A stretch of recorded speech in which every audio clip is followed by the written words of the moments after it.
안녕하세요. 네, 이번에는 7번째 강의 알고리즘 2번째 내용을 한번 보도록 하겠습니다.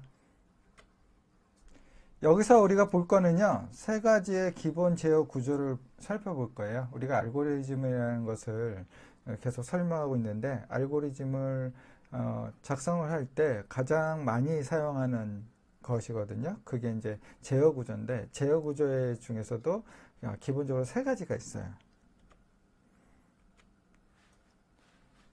컴퓨터를 이용해서 이제 우리가 알고리즘을 수행을 하게 될 거잖아요. 그 수행을 할 때 사용되는 것들이 뭐가 있냐면, 변수, 배열. 이건 이제 자료에 해당이 되는 거죠. 자료를 가지고 어떤 연산을 할 때에는 제어 구조를 통해서 연산을 하게 돼요. 그래서 자료를 연산하는 것을 통해서 결과가 나오는 거잖아요. 그게 이제 컴퓨터에서 하는 프로그램인데, 그 알고리즘에서 사용하는 것이 무엇이냐? 변수, 배열 같은 자료, 그리고 제어 구조, 이런 것들을 우리가 수행을 하게 되는 거죠. 알고리즘 통해서. 여기서 변수라는 것은 값에 대해서 컴퓨터가 적어 놓는 곳이에요. 그것을 변수라고 해요. 보시면은 그 값을 넣는 그 공간이라는 것은 수학으로 보시면은 요 변수고요. 변수는 이렇게 변하는 수잖아요. 왜 변할까요? 이 여기에다가 1을 넣었다가 5를 넣었다가 10을 넣었다가 이렇게 할 수가 있는 거잖아요. 그쵸? 상수는 변수가 아니에요. 왜 그러냐면 요거나 개수 이런 것들은요, 값이 변하지가 않아요.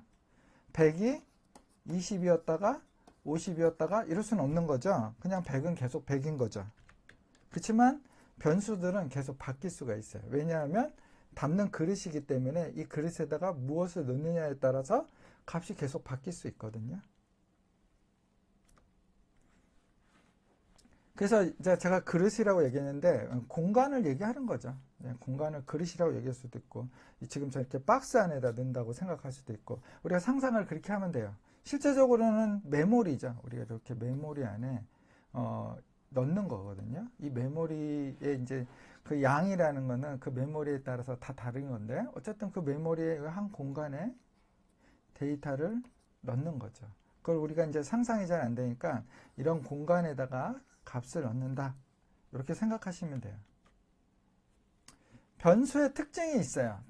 특징은 방정식이나 공식 일부 따위를 넘어서 알고리즘에서 사용할 수 있다.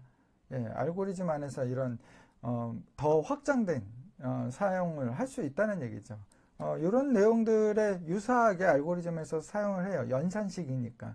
그 연산식 안에 변수가 들어가는 거고, 그 연산식을 우리는 수학에서 얘기하면 방정식, 공식, 이런 것이 될 수가 있고, 그거를 뛰어넘는 프로그래밍들이 계속 들어가 있기 때문에 수학은 식 하나만 있는 거지만 거기에 여러 가지 프로그램들을 합쳐서 되어 있는 것이기 때문에 그걸 뛰어넘어서 알고리즘이라고 우리는 얘기를 하는 거고요.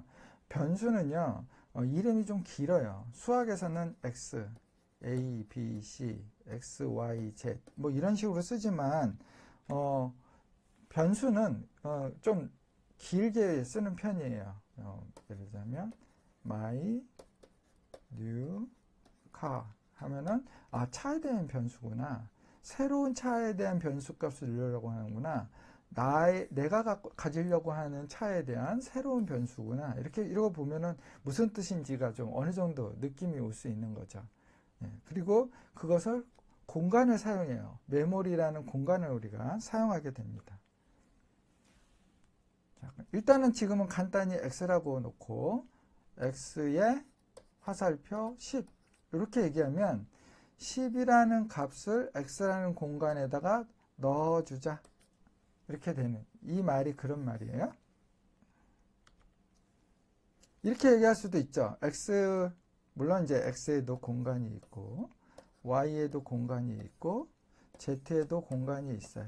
그렇지만 여기 만약에 2하고 3이라는 값이 있으면 어떤 연산자 애더기 의 2의 값이 가져오고 3의 값을 가져와서 연산을 한 다음에 그 값이 뭐가 되죠? 5라는 출력이 나오죠. 그럼 이 출력을 어디다 넣어라? Z에다 넣어라, 이렇게 되는 거죠. 그럼 여기 5가 이렇게 딱 들어갔죠. 연산자에는 더하기, 빼기, 곱하기, 나누기 이렇게 되는데 곱하기는 x 같아서 우리는 이렇게 쓰고요. 나누기는 우리 키보드 자판에 보면 슬래시가 있어요. 자주 쓰는 것들을 이용해서 대신 써야 되기 때문에 슬래시를 나누기라고 씁니다. 그래서 우리 연산식, 컴퓨터에서 쓰는 연산식, 그러면 알고리즘에서도 이렇게 써야겠죠? 이렇게 별표 슬래시를 곱하기 나누기로 써요. 이렇게 연산식 이렇게 될 수 있는 거죠. x라는 공간에 10을 넣고 y라는 공간에 2를 넣고 그 다음에 곱하기라는 것을 통해서 20이라는 값을 얻은 다음에 리절트라는 것에다가 넣어주자. 이런 식으로 이제 사용을 해요. 한번 볼까요? 입력과 출력을 통해서 이 연산을 해서 값을 이렇게 출력까지 연산한다면 출력까지 가는 방식을 한번 보자면 예제를 보자면 입력이 어떤 것을 통해서 입력이 되는지 나는 모르겠어. 앞으로 이제 뭐 그것도 또 정해야 되지만 일반적으로 그냥 인풋이라고 할게. 이렇게 정해놓고 하는 거예요. 출력이 뭐로 출력이 될지 나도 잘 모르겠어. 그렇지만 그냥 우리는 프린트라는 말로 출력이라고 우리는 이해하고 쓸게. 추상적으로 그냥 쓴 거예요. 대표적인 것을 통해서 여러 입력기구가 있을 수 있고 대표적인 프린트라는 걸 놓고 여러 출력기구가 있는 것처럼 대표적인 것으로 그냥 추상적으로 우리가 쓰자라는 거예요. 그래서 이 프린트 출력인 거예요. 출력을 뭘 해주냐면 세 개의 값을 입력하시오. 입력을 할 때 뭘 입력해야 되는지를 사용자에게 알려줄 때 출력을 하나 해줘야 되는 거죠. 세 개의 값을 입력하시오 라는 말을 보여주는 거예요. 그걸 보여주면 입력이 들어오겠죠. 어떻게? x, y, z 값이 들어온다는 말이죠. 어떻게 들어오는지는 인풋에 대한 방식은 대표적인 상황이기 때문에 날 모르겠어. 근데 보통은 이제 키보드를 통해서 입력된 값이 들어오겠죠? 자, 이렇게 해서 출력도 하고 입력도 했어요. 그럼 입력값 가지고 또 연산을 하게 되겠죠? 연산은 어떻게 했냐면 1의 값씩 증가를 시켜주라고 했어요. 이렇게 보시면 이게 무슨 말이에요? x가 있는데 내가 입력한 게 만약에 여기 x, y, z에 입력한 값이 들어가는 거니까 y, z가 있어요. 거기에 만약에 내가 2, 3, 1이라는 값을 입력을 받았어요. 근데 1을 더하라고 그랬어요. 그럼 더하기 1 하면은 몇이죠? 3이죠. 그 다음 y는요. 더하기 1 하면 4가 되고요. 1은 1 더하기 1은 2가 되죠. 그러면은 그걸 각각 x에다가 다시 넣어주는 거죠. 다시 넣어주는 거. 그러면은 결국 출력은 뭐가 되죠? 출력해줘. 변경된 값을 출력해줘. x, y, z. 그러면 x, y, z가 출력이 되는 거죠. 여기서 이제 1, 2, 3으로 했네요. 1, 2, 3으로 했으면은 여기에는 2, 3, 4가 되겠죠? 그래서 2, 3, 4가 출력이 되는 거죠.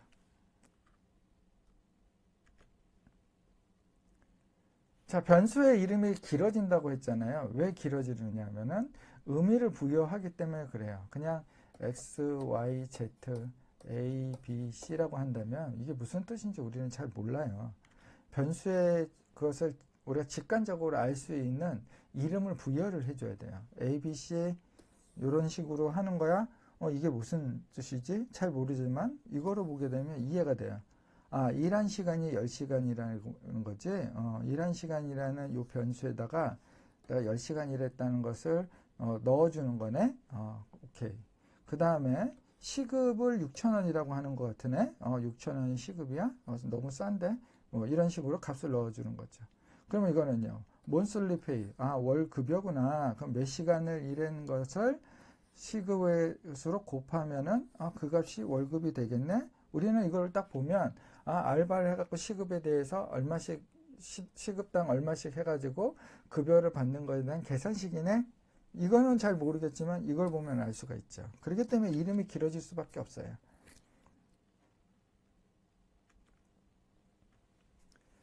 자, 환율이라는 것을 가지고 한번 보시면은요, 변수가 왜 이렇게 필요한 것이냐에 대해서 잘 알 수 있어요. 여기 보시면요, 10만 원이라는 돈을 원이라는 데다 넣었어요. 그러면 USD, 그러니까 달러로는 이 10만 원은 이렇게 되는 거죠. 10만 원에 1130원을 곱하면은 필요로 하는 달러가 어떻게 되는지를 우리는 알 수 있어요. 그쵸? 예. 그래서 1달러당 1130원이라고 하는 것이 우리가 알고 있다고 한다면, 그러면은 그거에 대해서 곱해주면은 어떻게 될까요? 그러면 US 달러에 대한 우리 그 금액을 알 수가 있는 거죠. 그렇죠? 예. 그렇게 해서 그 계산을 할 수 있는데, 요 환율 있잖아요. 요거요. 요거는 계속 바뀔 수가 있죠. 그렇죠? 오늘 나온 게 내일은 다시 또 다른 금액으로 나오고 이러기 때문에, 만약에 내가 갖고 있는 이런 프로그램에서 들이 많이 있으면은 여기 안에 이제 계산식에 1130이라는 요 환율이 여기도 들어가고 여기에도 들어가고 여기에도 들어가고 많이 들어갈 수가 있어요. 그렇죠? 그러면 다음날 환율이 바뀌었어요. 그럼 우리는 어떻게 해야 되나요? 또 고쳐야 되는 거죠. 1140으로 일일이 고쳐야 되는 거예요. 이런 것들이 굉장히 불편하지 않겠어요? 예, 이럴 때 변수로 쓰면은 좋겠죠. 여기 지금 요게 조금 잘못됐네요. 곱하기가 아니라 나누기 해야 되겠죠. 예, 그래야지 달러가 계산이 되겠죠. 이상한 계산식이네요. 예, 요건 나누기입니다. 자, 그러면은 변수를 사용해서 하게 되면 이렇게 할 수 있어요. 현재 환율을 입력하시오 하고 익스체인지 레이트를 받았어요. 그렇죠? 그러면 나누기요. 익스체인지 레이트를 이렇게 하는 걸로 해놓으면, 우리가 이게 프로그램이 하나라서 그런데 여기도 익스체인지 레이트가 이렇게 프로그램마다 쭉쭉쭉쭉쭉 있어요.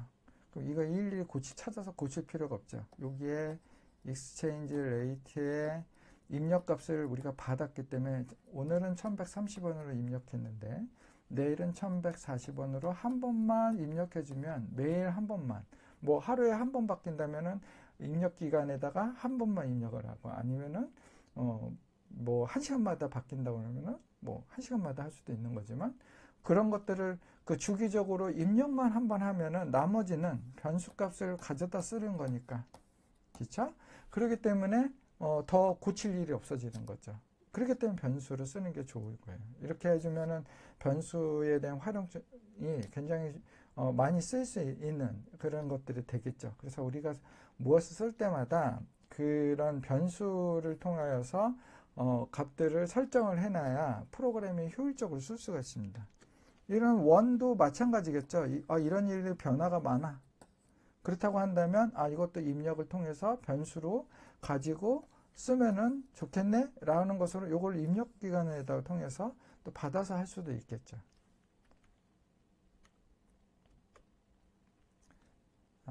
화씨하고 섭씨 온도에 대한 거를 계산하는 식을 이렇게 있어요. 섭씨에서 화씨로, 화씨에서 섭씨로. 우리나라는 섭씨를 쓰지만 미국에서는 화씨를 쓰기 때문에 그 온도에 대한 부분들을 뭐 100도, 화씨 100도다 이러면은 그게 섭씨는 몇 도지? 이러면 우리가 이 계산식을 써보면 알 수가 있는 거죠. 자, 이거를 이제 프로그램으로 한다고 하면 이렇게 되는 거예요. 화씨에 100이라는 값을 줬어.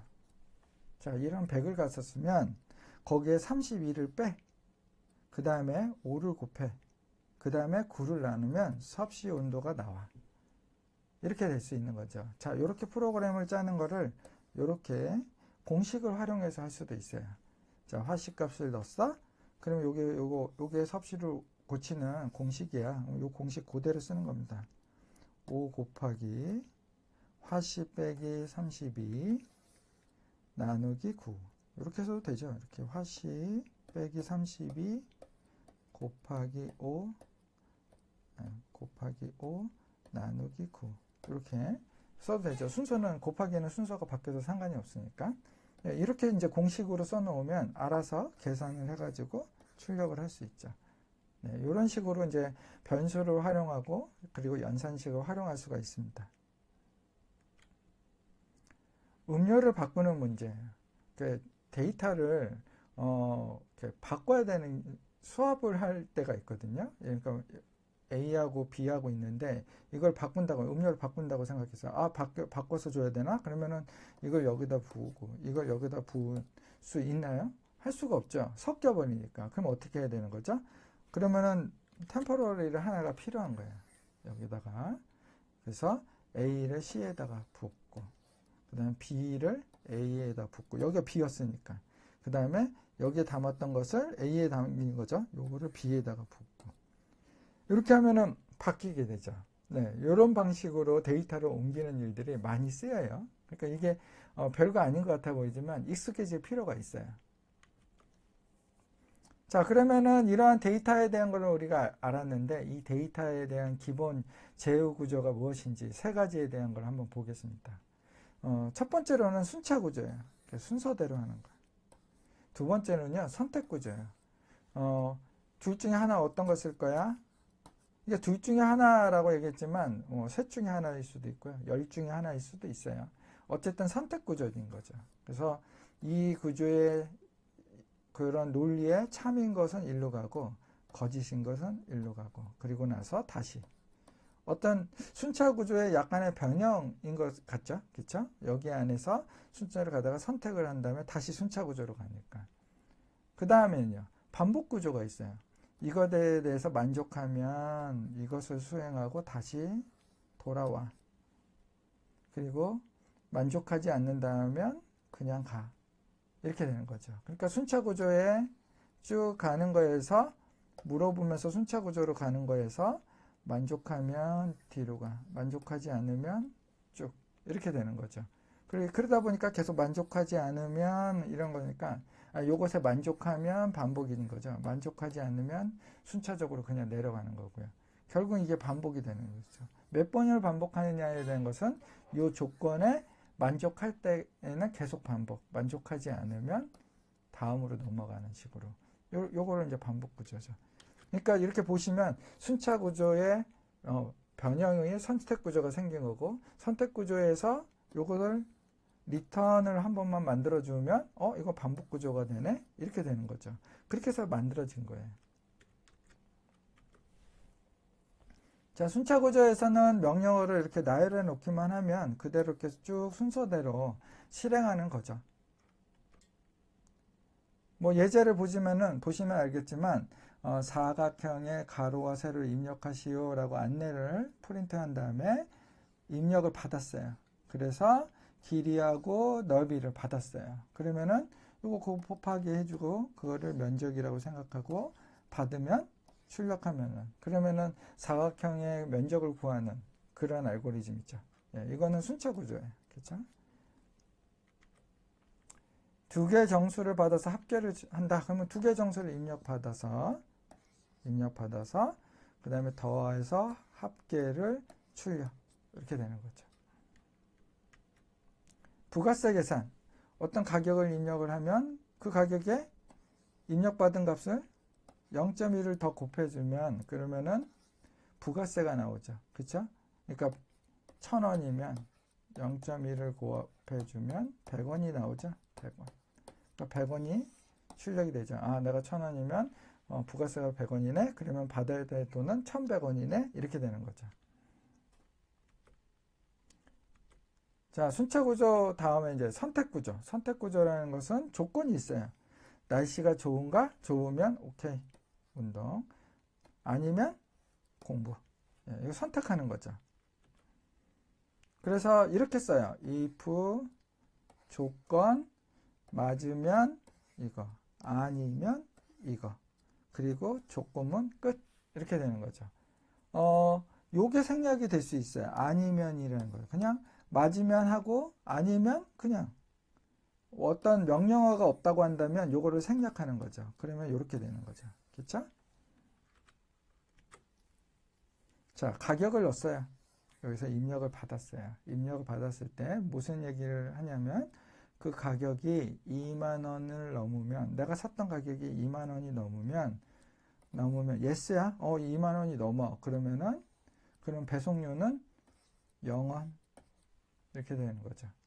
근데 그렇지 않으면 그러면 2만 원보다 크지 않다라는 것은 2만 원 작거나 같은 거죠. 예, 요런 경우.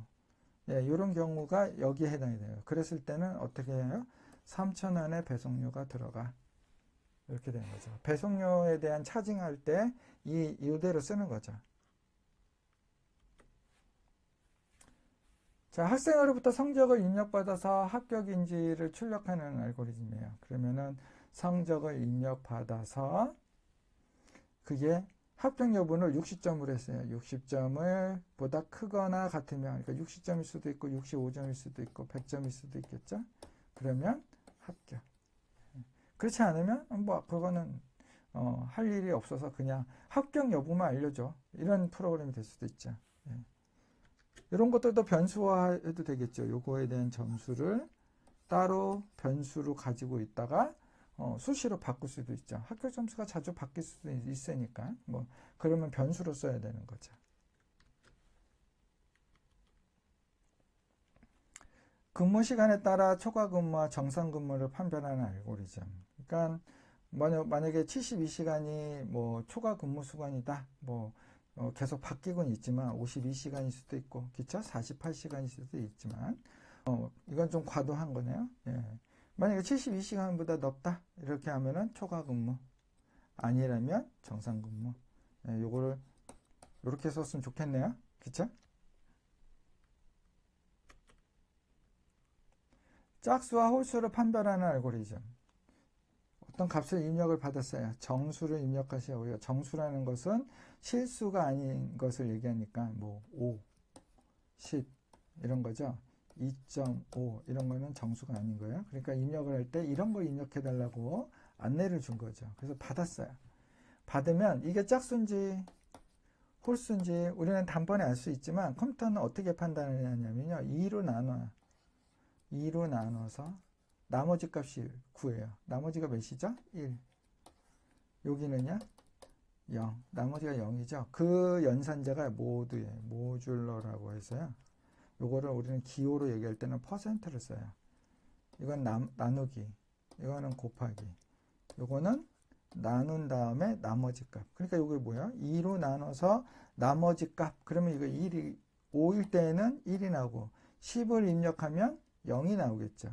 그러면 0일 경우에는 짝수고 0이 아니면은 홀수죠. 그러니까 0이 아니라면 홀수. 그렇지 않으면 그러면 0이란 얘기죠. 0이 아닌 게 아니니까 그러면은 짝수. 이거는 이렇게 고치는 게 더 좋겠네요. 너무 어렵죠. 그렇죠? 좀 더 이해하기 쉽게 짜는 게 중요한데요. 이렇게 짜야 되죠. x 이것도 퍼센트를 우리가 쓰고 0이면 그쵸? 그래서 이렇게 해줘야 좀 더 좋죠. 그러면 프린트 짝수. 그렇지 않으면 프린트 홀수. 이게 더 이해하기 쉬운 알고리즘이죠. 네. 네, 이렇게 이건 어쨌든 결과는 같은 말이에요. 그렇죠? 입력의 값에 따라 서로 다른 작업을 하는 거예요. 그러니까 뭐 두 개의 값을 넣었어요. 두 개의 값을 비교해 가지고 x가 크면 x를 출력하고 y가 크면 y를 출력하죠. x가 y보다 크냐라고 했으니까 x에 1을 하고 아니고 그게 x가 y보다 크지 않아? 그러면은 y에 1을 하는 거죠. 여기는 이제 그냥 단순하게 x를 출력하시오라고 했지만 여기에 할 일을 다른 것들을 넣어주면 그거의 조건에 따라서 다른 일을 할 수가 있는 거죠.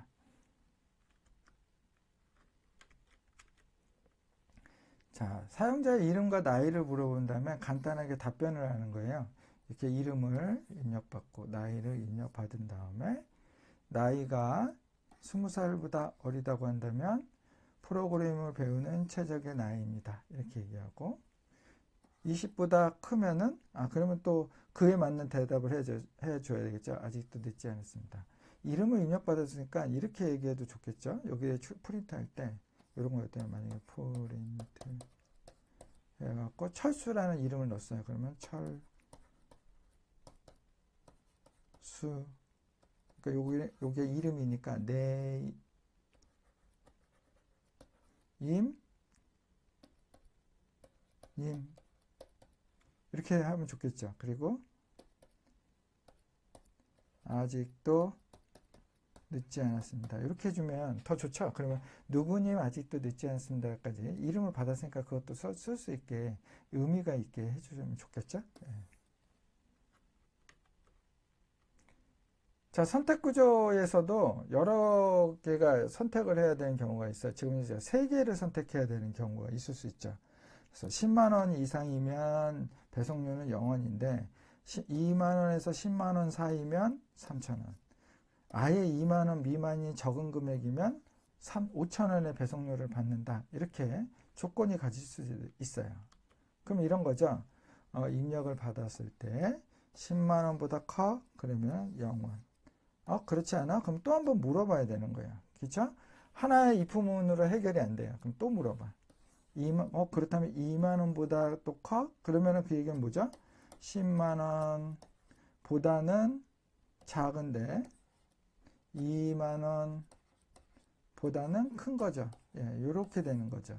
한 번 더 물어보겠습니다. 이거를 물어본 다음에 이거를 물어봤을 때 yes면은 요 사이인 거죠. 예. 그렇게 yes가 되면 3,000원. 이거조차도 아니면 이쪽인 거죠. 이쪽을 얘기하는 거예요. 그러면은 5,000원. 알고리즘으로 이렇게 한번 짜보면은 이렇게 되는 거죠. 먼저 물어보는 게 10만 원보다 크냐? 하나의 if문. 그렇죠? 그래서 10만 원보다 크냐 하면은 0원.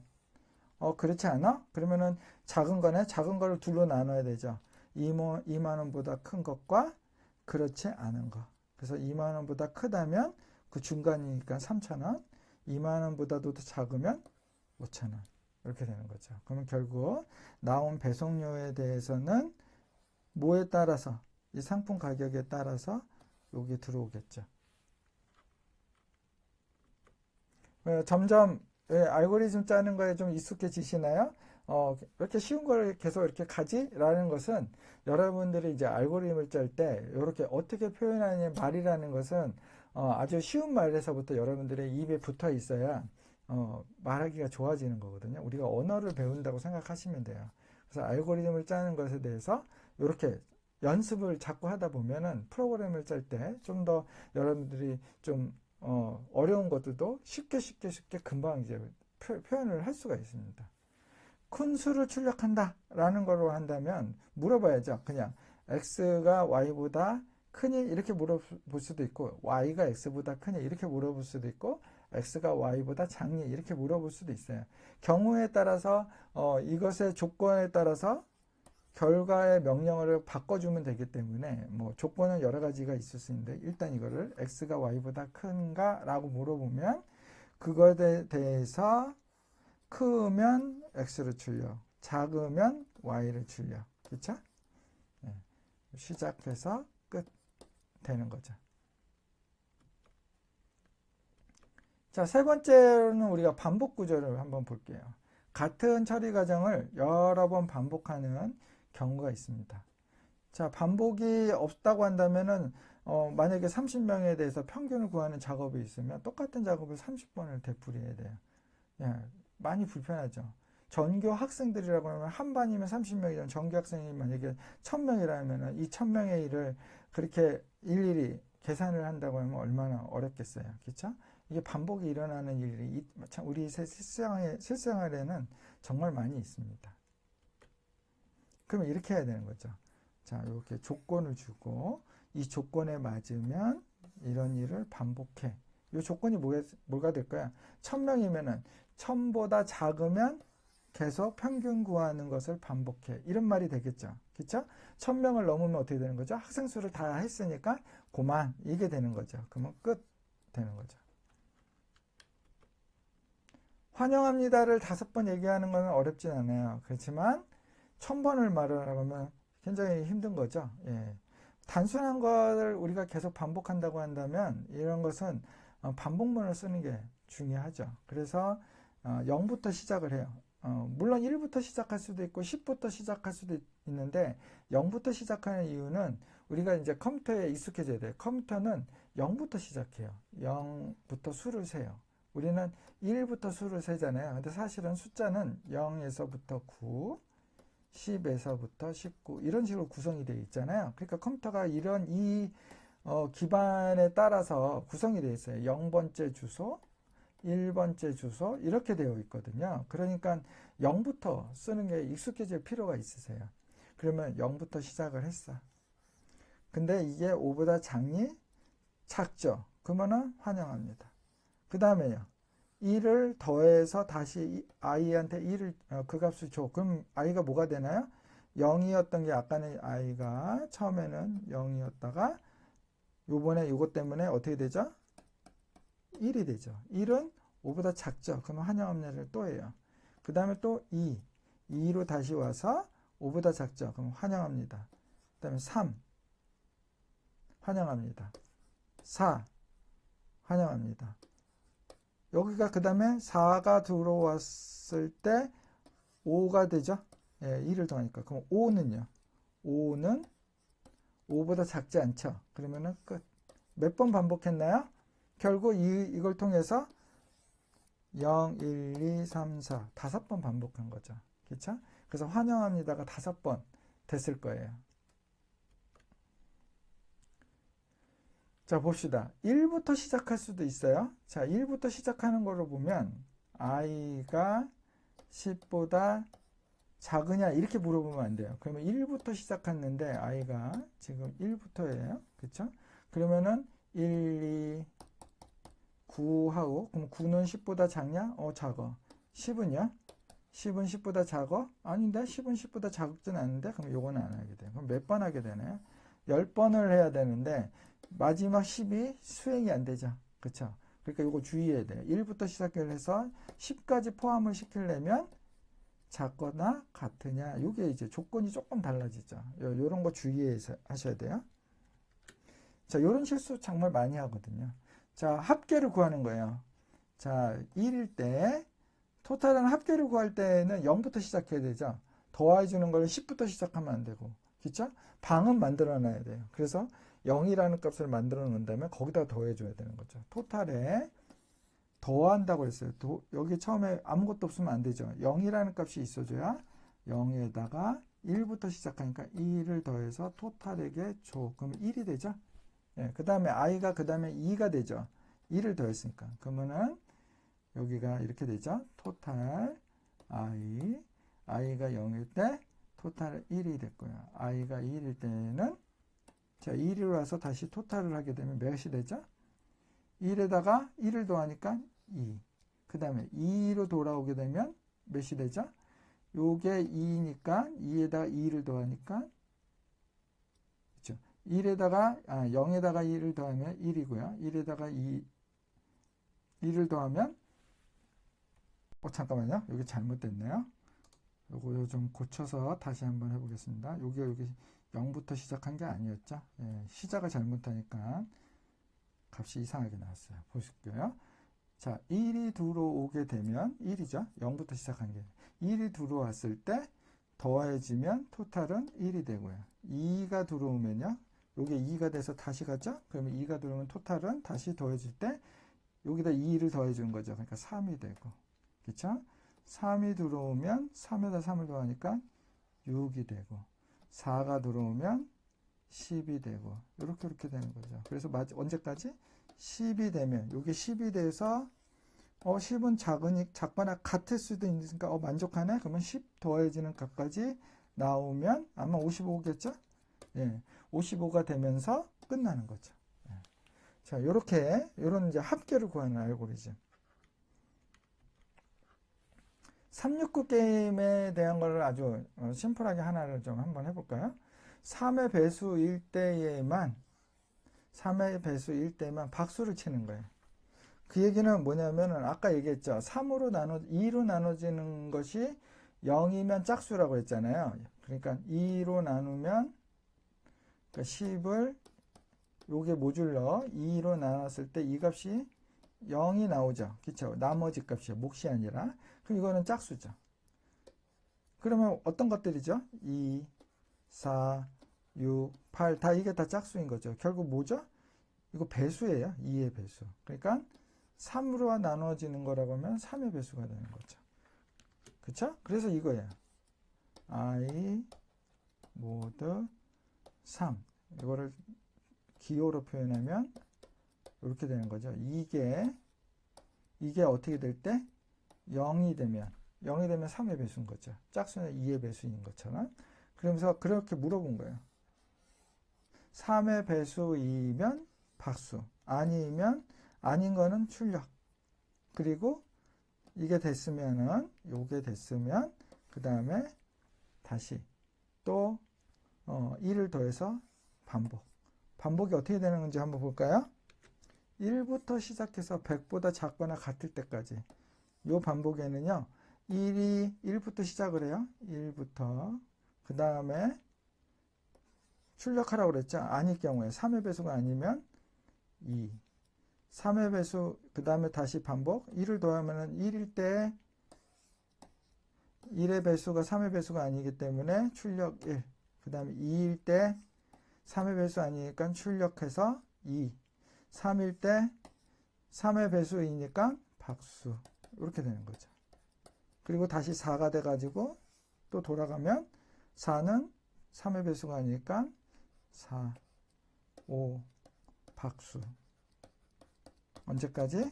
99 박수 100 되면은 100 출력하고 100일 출력 안 하고 100일이 왔어? 이거는 만족 안 하네? 그만 출력 안 하게 되죠?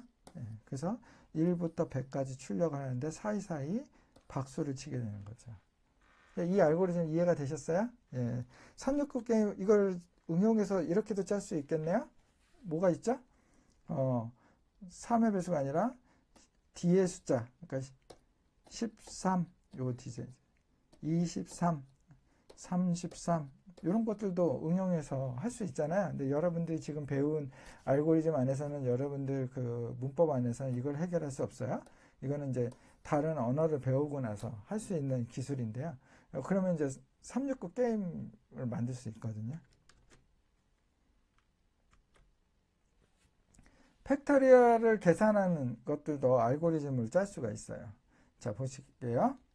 자, 1 팩토리얼은 1이고요. 그럼 2 팩토리얼은요? 2 곱하기 1 팩토리얼인 거죠. 그쵸? 그러면 3 팩토리얼은요? 2 팩토리얼에다가 3을 곱하는 거죠. 이게 1 곱하기 2가 되는 거고, 요거는 1 곱하기 2 곱하기 3이니까 2 팩토리얼에 3이 되는 거죠. 그쵸? 그러면 5 팩토리얼이면요? 5 팩토리얼이면 4 팩토리얼에 5를 곱하는 거죠. 이렇게 되는 거잖아요. 그렇죠? 결국 어떤 것이냐면 팩토리얼 이전에 있던 팩토리얼에 i 번째 거를 곱해주면 지금의 팩토리얼이 되는 거죠. 이게 i예요. i. 한번 볼까요? 자, i가 1이에요. i가 1. 팩토리얼이 1. 자, 이 상태에서 10보다 작거나 10까지 하는 거니까 만약에 10이라고 한다면 요게 n이 10이라는 값을 입력받았다고 한다면 10까지 하는 거예요. 그럼 팩토리얼이 1인 상태에서 i가 1이니까 1 곱하기 1은 1이 된 거죠. 그쵸? 그 다음에 i가 2가 됐어요. 2가 되면 팩토리얼 1인데다가 2를 곱하게 된 거죠. 그러니까 1 곱하기 1에다가 2를 곱한 거죠. 그쵸? 그리고 3이 됐어요. 3을 오면 요 팩토리얼에다가 1 곱하기 2 곱하기다 이게 3이니까 3을 곱하게 되는 거죠. 그렇죠? 자, 10이 됐어요. 10이 되면 1 곱하기 2 곱하기 3 9까지 온 거에 요 9 팩토리얼인 거죠. 결국은 요게 곱하기 10이 되는 거죠. 이렇게 해서 구하게 되면 팩토리얼 값이 나오겠죠. 그래서 만약에 입력값이 n의 입력값을 넣었으면 100 팩토리얼이다. 그럼 우리가 100 팩토리얼이 어떻게 되지? 계산이 어렵지만 이 프로그램에다가 요거를 10이 아니라 n이라고 넣어놓으면 n의 값에 따라서 이게 반복이 되는 거죠. 10번이 아니라 뭐 100이면 100 팩토리얼이면 100번을 반복하면 되고 10,000 팩토리얼이면 10,000번을 반복하면서 이 값을 구해주겠죠. 그래서 팩토리얼 구하는 알고리즘이 됩니다. 알고리즘을 만들고 나면 아 됐다 하고 포기하고 싶지만 다 끝났으니까 그만하고 싶지만 뭐 그리고 끝나면 안 됩니다. 평가가 좀 필요해요. 자, 문제를 쉽게 이해가 됐는가. 예, 그래서 좀 더 알고리즘이 이해가 되기 쉽게 그리고 누구나 봤을 때 이해가 되는 사항들 이렇게 만들어야 되고요. 모든 문제를 해결하는 그런 것을 담아냈는가. 그리고 뭐 그 문제를 해결할 때 어렵게 풀지 않고 효율적으로 잘 풀었느냐. 빨리 풀고 공간을 적게 차지하고 그렇게 할 수 있거든요. 그런 거에 대해 얼마나 효율적인지도 알아야 되고요. 그거에 기타적으로 우리가 주어진 설계 기준들이 여러 가지 체크리스트가 있을 수 있어요. 뭐 그런 것들까지도 만족하는지를 다 살펴보고 문제가 없으면 오케이 이렇게 돼야 되는 거죠. 만약에 그런 것들을 하지 못하고 결함이 있게 되면 프로그램을 작성하는 것이 어려울 수 있어요. 그렇죠? 알고리즘이 완성되지 않았다고 한다면 프로그램을 짜는 사람들이 이 알고리즘이 이해가 잘 안 되는데 하면서 짜는 동안에도 이상한 프로그램이 될 수가 있어요. 그렇기 때문에 그 짤 때 그 잘못된 알고리즘을 그대로 짤 수도 있지만 짜는 사람 스스로도 이해가 안 돼서 내가 알고리즘을 잘못했나? 이렇게 생각이 돼서 다시 고민하게 되는 상황이 있을 수 있거든요. 예, 그런 부분에서 프로그램을 작성하는 게 잘못됐을 때는 어려울 수도 있고요. 그렇다고 또 만약에 그냥 잘 짰어요. 하란 대로 잘 짰어요. 그러면 괜찮을까요? 그렇지가 않은 거죠. 이미 문제가 있었던 것을 그대로 짰기 때문에 그 문제가 해결이 되지 않은 거죠. 그래서 결국 결과에서 보면 어떤 문제에 대해서는 해결이 되는데 어떤 문제에 대해서는 해결이 안 되는 그런 이상한 일이 생길 수가 있습니다. 그러니까 결함 있는 채로 프로그램을 짜는 상황으로 넘어가지 않도록 평가가 필요한 거예요. 그래서 평가 없이 알고리즘을 그냥 가게 되면 그것에 대해서 미리 발견하지 못하고 실생활에서 문제가 생 수가 있어요. 자동차를 우리가 만들었을 때 그런 것에 테스트가 제대로 되어 있지 않으면 나중에 그 리콜을 해야 되잖아요. 리콜을 하면 비용이 많이 들거든요. 프로그램도 마찬가지예요. 우리가 생각하는 오류가 뭐 사소한 거니까 이런 거는 뭐 이해하고 넘어갈지 이럴 수가 없어요. 그것이 어떤 문제가 더 크게 일어날지에 대해서는 우리가 모를 수도 있거든요. 그렇기 때문에 그런 어떤 끔찍한 결과가 가질 수도 있기 때문에 아주 사소한 거에 대해서도 좀 예민할 필요가 있습니다. 그래서 여러 가지 체크리스트를 우리가 만들 수가 있어요. 예, 그래서 알고리즘을 어떤 걸 만들 때에는 이것에 대한 체크리스트도 작성을 하게 되거든요. 그래서 다른 사람이 아니면 내가 이렇게 여러 가지로 이렇게 체크리스트를 작성도 나뿐만 아니라 다른 사람들도 작성을 해가지고 그런 것들을 가지고 이렇게 하나하나 물어가면서 이 알고리즘에 대한 것들을 검증할 필요가 있습니다. 이해가 되는가? 문제 모든 부분을 커버했는가? 반복되는 것은 혹시 없나? 반복되는 게 말씀은 반복문을 써야 되는 거죠. 자꾸 반복해서 쓰면은 그만큼 그 문제가 이해가 되는 거에 복잡성이 늘어나는 거니까. 그렇죠? 예, 그런 것들을 계속 사이클을 돌려서 문제가 없도록 가능하면 문제가 없도록 이렇게 평가하는 시간들을 가져야 됩니다. 모의 실습이라는 것을 하면은 좋죠. 예, 실제처럼 느끼고 프로그램이 없어도 얼마든지 할 수 있거든요. 노트에다가 써가면서 할 수 있는 거거든요. 그래서 이런 거는 우리 군대에서 총을 쏠 때도요. 예, 자세가 제대로 돼야 총이 정확하게 맞출 수 있잖아요. 궤적에. 그러려면 어떻게 해야 되죠? 그 자세 연습을 굉장히 많이 연습을 해요. 예, 그래서 그렇게 하지 않고 총을 쏘는 것은 안 되기 때문에 이런 연습하는 것이 참 중요한데요. 펜과 종이로 알고리즘을 이렇게 한 번씩 따라가 보는 거예요. 이렇게 따라가 보면서 몇 가지의 샘플 데이터를 가지고 이 알고리즘을 따라가다 보면 이게 지금 제대로 된 알고리즘인지 알게 되시는 거죠. 자, 그냥 뭐 이거는 당연한 거지만 이렇게 20살이 안 넘으면 그런 프로그램 최적의 나이다. 넘으면 아직도 되지 않습니다. 이렇게 해서 프로그램을 짰다고 쳐요. 그러면은 60이라는 것을 입력했어. 내가 여기다 60을 입력했어. 60이면 이렇게 출력되겠네. 오케이. 내가 10이야. 10을 입력했어. 그럼 요거 출력되네. 오케이. 이런 거죠. 그쵸? 이걸 테스트할 때는 요 브랜치가 되는 요 두 가지 경우를 잘 써야 되는 거죠. 10으로 썼다가 5로 썼다가 이러면은 요것만 나오잖아요. 그쵸? 요것만 나오는 상황으로 샘플을 하면 안 돼요. 요것도 나올 수 있도록 60 이렇게 해야지 좋은 모의 테스트죠.